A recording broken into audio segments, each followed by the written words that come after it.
Yeah សួស្តីអ្នកទាំងអស់គ្នាស្វាគមន៍មកកាន់វីដេអូថ្មីរបស់ខ្ញុំមកចំពុតម្ដងទៀតហើយ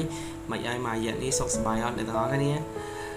ឡូវខ្ញុំគិតថាវីដេអូពេលដែលខ្ញុំត្រូវមកវិញហើយខ្ញុំចង់ចែករំលែកអ្វីដែលខ្ញុំចង់ចែករំលែកខ្ញុំចង់ទទួលបទពិសោធន៍ថ្មីដែលខ្ញុំទទួលបានពីខាងក្រៅ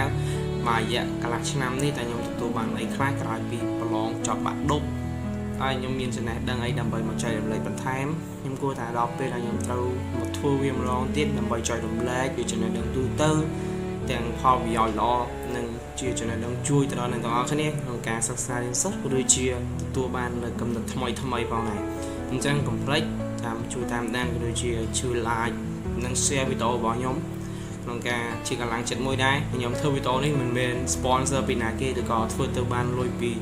social media គឺជាការឆ្លាញ់តែប៉ុណ្ណោះហើយខ្ញុំក៏គិតថាបើសិនជាខ្ញុំធ្វើវាបានក៏ជាចំណែកមួយជួយទៅដល់អ្នកទាំងអស់គ្នាជាពិសេសបងប្អូនជំនាន់ក្រោយឲ្យគាត់កាន់តែទទួលនៅបទពិសោធន៍ថ្មីទាក់ទងទៅនឹងការសិក្សារៀនសូត្រឲ្យគាត់គិតថាការរៀនសូត្រវាពិតជាទ្រព្យសម្បត្តិដ៏ធំធេងដែលយើងមិនអាចខ្វះបានមែន